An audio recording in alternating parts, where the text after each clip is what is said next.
Bonjour tout le monde, j'espère que vous allez bien et que vous tenez toujours bon dans la foi et dans le travail avec le Seigneur.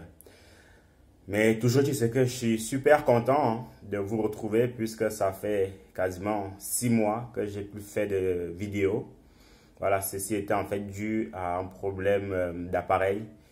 Et puis, Dieu merci, les choses sont revenues en fait dans l'ordre.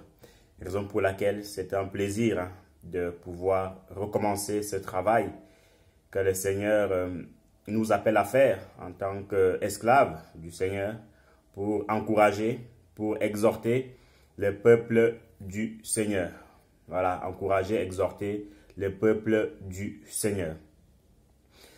Sinon, comment ça va? La foi, ça va? Vous tenez bon? Il faut vraiment tenir bon, il faut vraiment en fait s'accrocher au Seigneur. Hein. Il faut s'accrocher au Seigneur, peu importe ce qui se passe, peu importe ce qui arrive, peu importe le temps que le Seigneur met pour nous répondre, il faut tenir bon. Parce que vous savez, comme on dit souvent, le Seigneur n'est jamais en retard, mais c'est nous qui sommes parfois très pressés. Il peut y arriver des moments de relâche, des moments de doute, des moments de questionnement. Ça arrive, hein, ça arrive à tout un chacun, à tout serviteur. Nous voyons le cas avec Élisée, nous voyons le cas avec beaucoup d'autres dans la parole du Seigneur.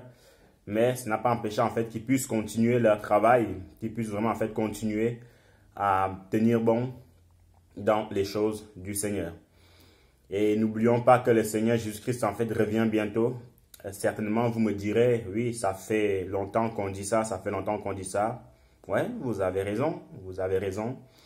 Mais si le Père tarde à venir, c'est parce que il veut que la majorité ou la majeure partie du monde aille au paradis. Raison pour laquelle, en fait, il tarde. Parce qu'imaginez-vous, s'il serait venu le jour où on vit dans le péché, vous voyez, on serait resté. Mais il nous a fait la grâce de pouvoir nous repentir et que son nom soit béni. Donc, nous, tout ce qu'on doit faire, hein, c'est toujours être prêt, soit à être rappelé dans la maison du Père, ou soit en fait à accueillir le retour de l'époux pour pouvoir en fait nous prendre avec lui. Parce que il n'y a pas de plus grande bénédiction, il n'y a pas de choses plus grandioses hein, au ciel que dans ce monde. Tout ce qu'on voit dans ce monde ici, bah, ce sont en fait des choses passagères. Comme on dit, ce n'est que le 1 millionième hein, de ce qu'il y a au ciel. Parce que quand on nous dit qu'au ciel, il n'y aura plus de chômage, c'est cool quand même. Il n'y a plus de chômage au ciel. Qu'au ciel, il n'y a plus de guerre. C'est cool, c'est parfait. Quand on nous dit qu'au ciel, il n'y a plus de haine, c'est cool. Quand on nous dit qu'au ciel, on verra les patriarches, on verra Abraham, Isaac, Jacob, on verra le Seigneur lui-même. Mon frère, ma soeur, ce sont des paroles qui ne peuvent que nous encourager à tenir bon, à tenir bon, à tenir bon, à tenir bon jusqu'au bout. Jusqu'au bout. Et comme l'apôtre Paul pourra le dire à la fin de sa vie que j'ai combattu le bon combat, j'ai achevé la course, j'ai gardé la foi, désormais la couronne de justice m'est réservée, que Dieu seul me donnera, et non seulement à moi, mais à tous ceux qui auront aimé sa parole, ou à tous ceux qui auront aimé en fait faire son travail. Donc faisons comme l'apôtre Paul, tenons bon, continuons en fait à persévérer, et le Seigneur nous donnera toujours raison. Et puis n'oublions pas que nous avons un ennemi en face de nous qui, lui, il ne dort jamais. Lui, il ne dort jamais. S'il faut veiller 25 heures sur 25, il fait toujours les heures supplémentaires. Il fait toujours les heures supplémentaires. Et vous savez, quelqu'un qui fait des heures supplémentaires, ça veut dire qu'il travaille beaucoup plus que ceux qui n'en font pas.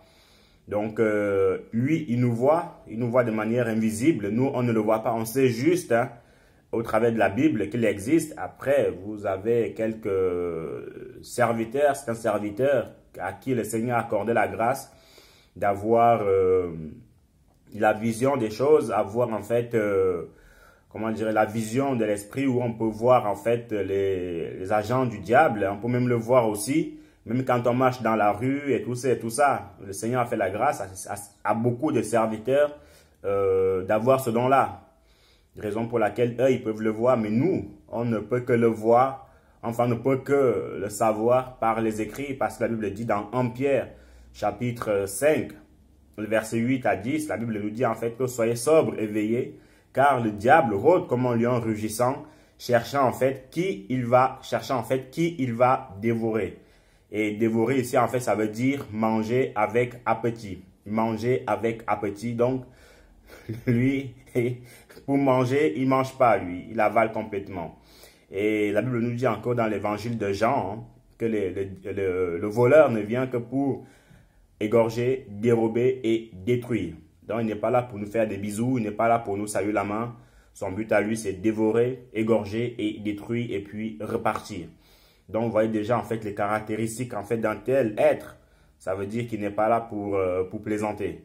Mais nous aussi, ne lui faisons aucun cadeau. Voilà. Si vous voulez la vérité, vraiment la toute vérité, c'est une confidence que je vous fais. S'il y a vraiment des êtres à qui je ne fais pas de cadeaux dans ma vie, hein, à qui je ne fais pas de cadeaux dans ma vie, ce sont les agents du diable. Hein, ouais, parce que parfois, quand on prie, pas de cadeaux. Hein, c'est le feu du Saint-Esprit pour consumer toutes ces entités démoniaques-là. Le feu du Saint-Esprit pour les renvoyer dans les lieux arides au nom de Jésus-Christ de Nazareth. Le feu du Saint-Esprit, la parole de Jésus-Christ pour les foudroyer, pour les excommunier, pour les expédier d'où ils viennent. Avec tolérance zéro. Vraiment avec tolérance zéro. Parce que lui, jamais frère, jamais de la vie ma soeur, il te fera des cadeaux. Raison pour laquelle la Bible dit encore, il est animé, voilà, d'une grande colère. Et c'est même une idée qui me vient en tête à l'instant. Mon frère, ma soeur, on doit savoir qu'à chaque fois, regardez bien, à chaque fois que la Bible parle du diable, c'est toujours en fait avec, comment dirais-je, en fait, c'est quelqu'un qui est caractérisé avec une telle méchanceté. C'est pas la Bible qui dit qui attribue cela à Satan. Non, c'est parce que c'est la nature de Satan une fois qu'il est descendu sur terre. Il est devenu en fait cet être-là maléfique, méchant, odieux, tout ce qu'on veut. Donc à chaque fois, le serpent ancien, nous savons tous que c'est qu'un serpent, quand il était mort, tu as une chance, non, tu as une chance sur 4 de vivre, de survivre. C'est le dragon. Le dragon, en fait, il est fait pour cracher du feu. C'est le Léviathan. Donc, c'est une entité, en fait, démoniaque, céleste. La Bible dit, en fait, qu'il est venu, sachant qu'il a peu de temps. Quelqu'un qui dit qu'il a peu de temps. Par exemple, on dit, vous devez aller rattraper, vous devez prendre le train à midi. Et que vous vous rendez compte qu'il n'est que 11h58. Et que le train, c'est à 5 minutes de votre maison. Vous allez faire comment? Soit vous allez vous dépêcher, mais vraiment rapido. Et vous risquez de sortir sans votre téléphone portable. Sans votre téléphone portable pour vous presser. Et en partant de là, si vous n'avez jamais couru, vous allez courir. Et si vous avez des talons pour les sœurs, ce que je n'encourage pas hein, à porter des talons, mes sœurs, il faut éviter ça. Vous allez les enlever, s'il le faut, vous allez courir nus, pieds nus. Tout ceci parce que vous avez peu de temps. Il faut rattraper le train ou le blablacar.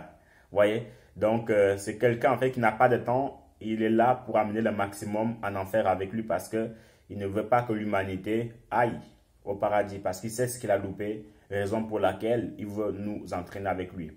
Donc, voilà un peu pour le petit encouragement. Tout à l'heure, je reviens à la seconde pour nous partager ce que le Seigneur a mis à mon cœur.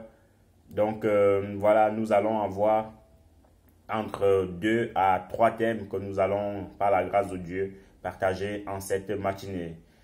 Je relèverai qu'aujourd'hui, en fait, nous sommes le lundi 15 octobre 2019. Que le Seigneur vous bénisse abondamment.